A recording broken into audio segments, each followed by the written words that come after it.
Hi friends, മൗനരാഗത്തിന്റെ ഇന്നത്തെ എപ്പിസോഡിലേക്ക് എല്ലാവർക്കും സ്വാഗതം. അങ്ങനെ രാഹുല് പ്രകാശനെ പറഞ്ഞു വിട്ടതിന് ശേഷം രാഹുൽ മുകളിലേക്ക് കയറി പോവാണ്. അതേ സമയത്താണെങ്കിൽ ചന്ദ്രസേനൻ ഒരു വിധത്തില് രാഹുലിന്റെ മുറിയിലെ ആ ബാത്റൂമിൽ നിന്നും പുറത്തിറങ്ങുകയും വേഗം തന്നെ രാഹുലിന്റെ ശബ്ദം കേട്ട് വേഗം ജനൽ കർട്ടനിടയിലേക്ക് ഒളിക്കുകയും ചെയ്യുന്നുണ്ട്. അതേ സമയത്താണെങ്കിൽ രാഹുൽ വയറും തടവിക്കൊണ്ട് വാതിലും തുറന്നു വരികയാണ്.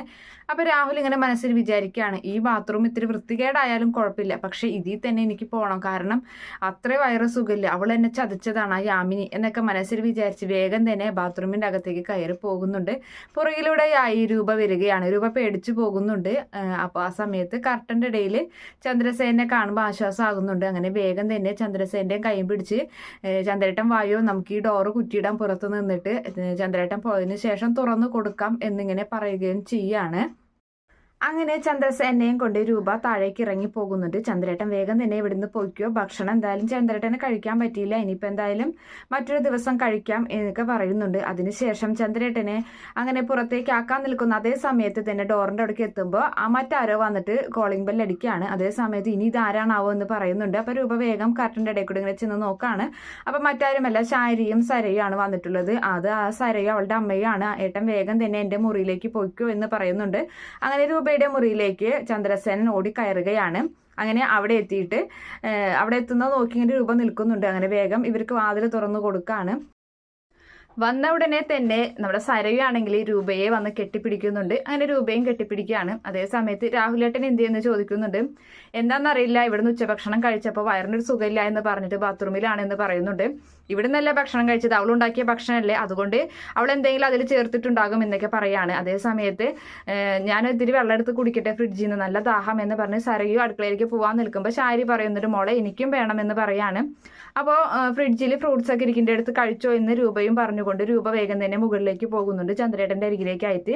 അങ്ങനെ അവിടെ ചെന്ന് ചന്ദ്രേട്ടനോടായിട്ട് പറയുന്നുണ്ട്, അവർ വന്നു കഴിഞ്ഞു, ഇനിയിപ്പോൾ എന്ത് ചെയ്യും, ഇവിടുന്ന് പോകാൻ പറ്റുന്നില്ലല്ലോ എന്ന് പറയുമ്പോൾ ഇപ്പം ശരിക്കും ഒരു കെണിയിൽ അകപ്പെട്ട ഒരു എലിയുടെ അവസ്ഥയാണ്, എനിക്ക് പുറത്തേക്ക് പോകാൻ പോലും പറ്റുന്നില്ല, ഇനിയിപ്പോൾ എന്താ ചെയ്യുക എന്നൊക്കെ പറഞ്ഞിട്ട് സേനൻ അങ്ങനെ പറയുന്നുണ്ട്. ചന്ദ്രേട്ടൻ ഇവിടെ തന്നെ ഇരിക്കും, അവർ ചിലപ്പോൾ ഇവിടേക്ക് വരും, വാതിലൊന്നും തുറന്നു കൊടുക്കരുത്, പിന്നെ തന്നെയല്ല അയാൾ അവിടെ കുറ്റിയിട്ടിരിക്കല്ലേ.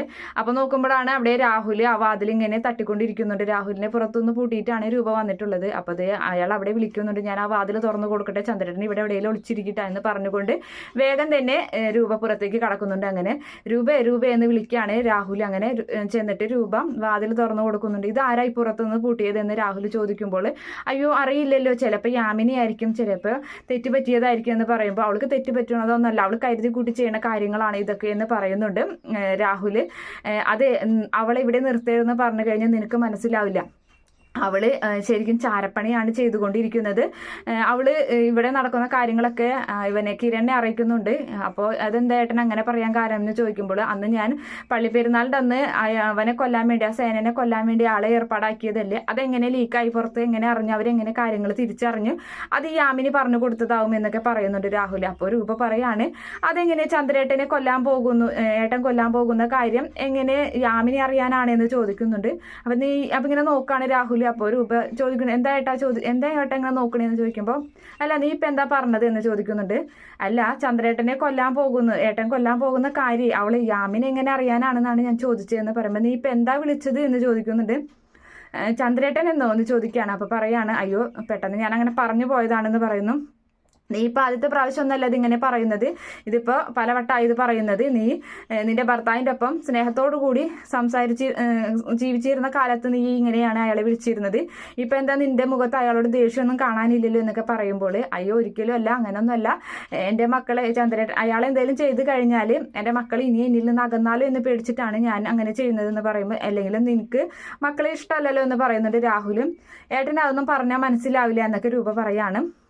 അതിനുശേഷം രൂപയാണെങ്കിൽ രാഹുലിനെ മനസ്സ് മാറ്റാൻ വേണ്ടി പറയുന്നുണ്ട്, എത്രയും വേഗം തന്നെ പ്രോപ്പർട്ടിയൊക്കെ ഞാൻ വിൽക്കാനുള്ള കാര്യങ്ങളൊക്കെ ചെയ്തിട്ടുണ്ട്, ആർക്കെങ്കിലും കൊടുത്തിട്ട് ആ പൈസ ഞാൻ സരയുടെ അക്കൗണ്ടിലേക്ക് ട്രാൻസ്ഫർ ചെയ്യിക്കാം എന്ന് പറയുമ്പോൾ രാഹുലിന് സന്തോഷമാവാണ്. കല്യാണിയും കിരണയാണ്.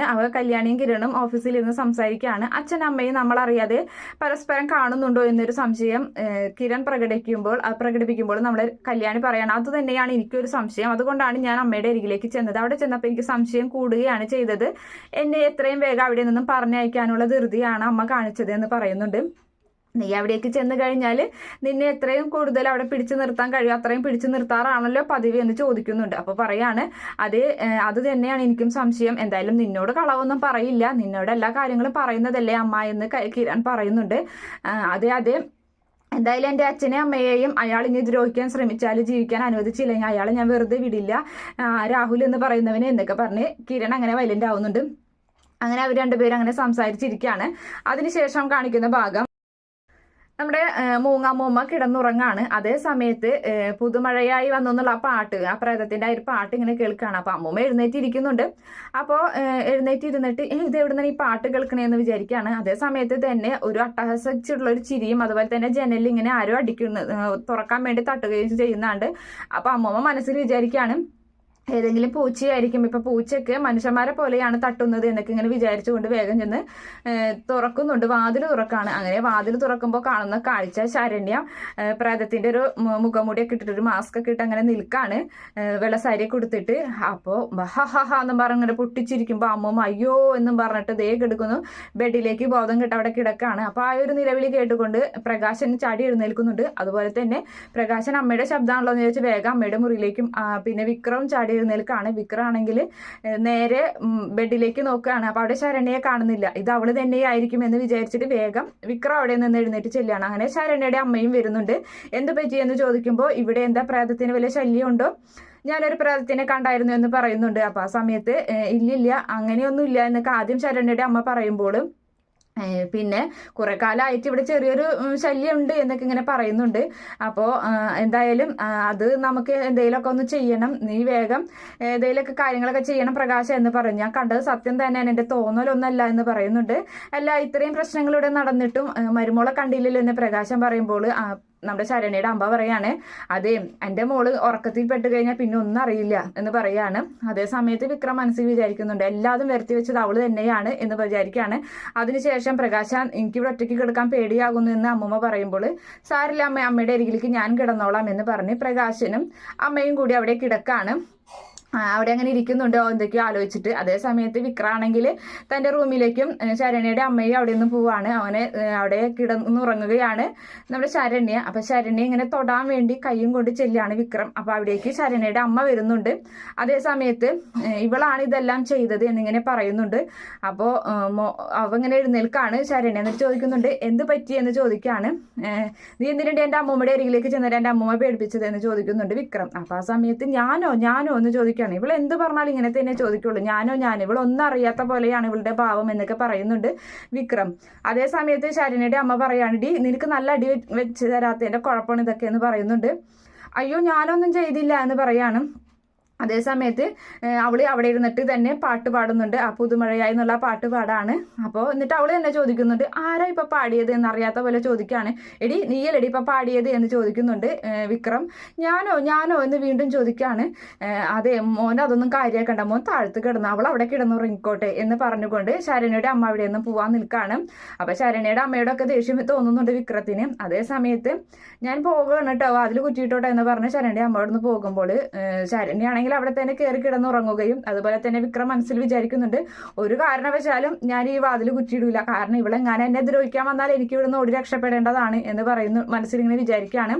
അതേ സമയത്ത് വിക്രത്തിനെ തന്നെ ഇടക്കണ്ണിട്ട് ഇങ്ങനെ നോക്കി കിടക്കുകയാണ് ശരണ്യ. ഒരു ഭാഗം കാണിച്ചിട്ടാണ് ഇന്നത്തെ എപ്പിസോഡ് അവസാനിക്കുന്നത്. Okay friends, bye, thank U.